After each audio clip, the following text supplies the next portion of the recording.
I use the Great Crate method of kennelling instead of traditional kenneling. With the Great Crate, there's no need to use puppy pads or newspapers that can be destroyed or leave track marks on your floor. The Great Crate method is a backup plan for the times you miss your dog's signal or are not home to let it outside. It gives you and your canine more freedom and keeps your home clean. Watch the video on my website to view the advantages of using the Great Crate method.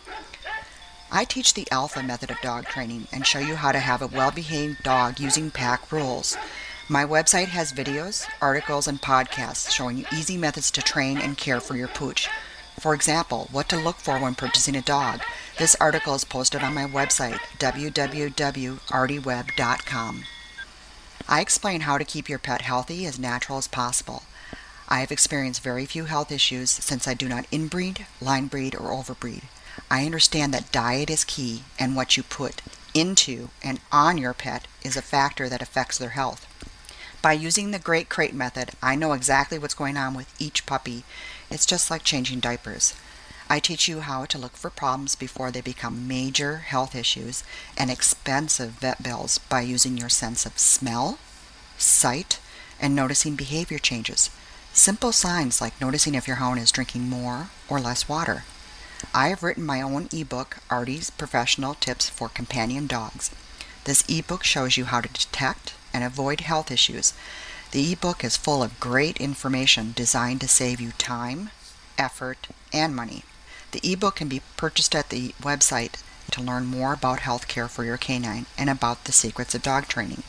This podcast offers information and opinion and not as a substitute for professional medical prevention, diagnosis, or treatment. It is advised to consult with your vet or your health care professional before taking any home remedies or supplements or following any treatment suggested by anyone. Your vet or your health care professional can provide you with advice on what is considered safe and effective for your animals or for your unique needs.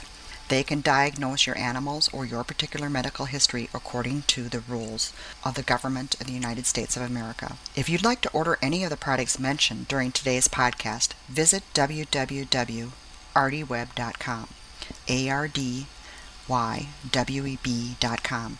Dog language. Let's look at how your dog views the world. First, there should be one leader, and if you don't take the role, your pet will.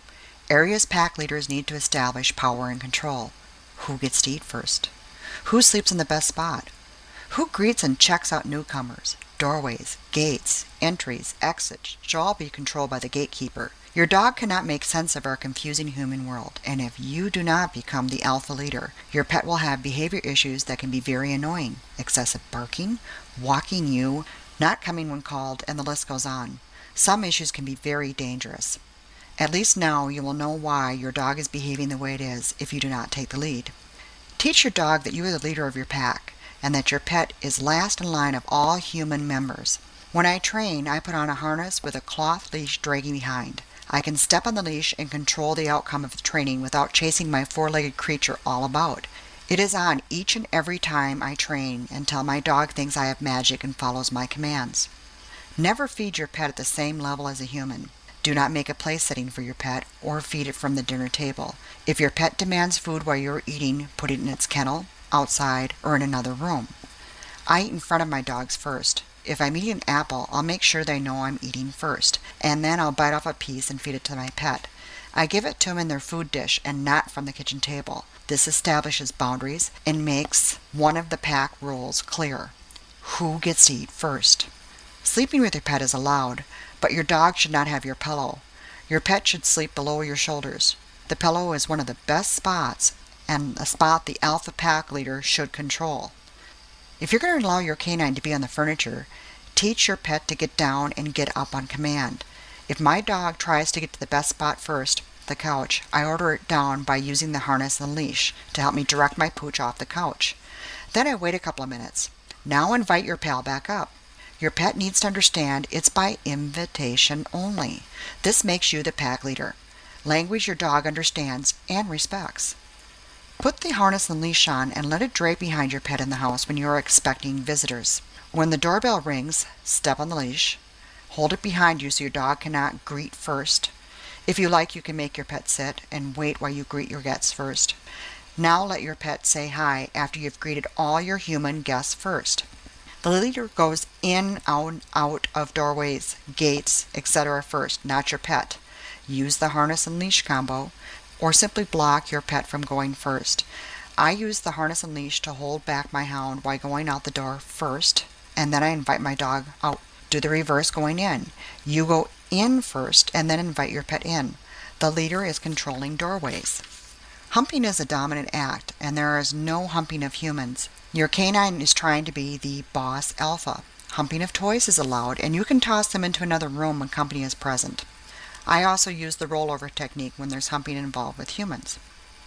If you've never done the rollover technique with your pet, it may be necessary to put on a muzzle to avoid being bit. You may need to add in a prong collar if your dog is stronger than you. I wouldn't suggest to do a rollover to any dog that you have not established that you are the alpha. Dog teeth are meant for tearing meat, and this is not a technique for beginners to try with a dog that has been allowed to be in control. I start the rollover technique at 6 weeks of age to establish that I roll, and the alpha says what the rolls are. If my puppies bite my fingers and make me say ouch, I roll them over to teach them that the leader says not so hard. Soon they are playing more gentle, and they do not use their teeth. They simply mouth my hand, and they will make better pets for their new owners. The rollover is simply rolling your dog over on its back and making it respect you as the boss, the leader of the pack, just as it is done if they were allowed to control their own pack in the wild. Do the rollover technique even when your pet has done nothing wrong. Simply roll it over its back. Your dog needs to remain submissive for at least 3 seconds. No resisting, no barking, no crying, just calm, waiting for you to say okay, then let it stand up. A video to my website showing the rollover technique. You'll be amazed at how great of a pet you will have if you follow the rules. Neglect training and watch the show begin. Many problems disappear when you understand the needs and the nature of the beast. Thanks for joining us today. I hope you found the information helpful and that you're enjoying the journey of learning more about your hound. Please visit www.ardyweb.com. Knowledge is powerful.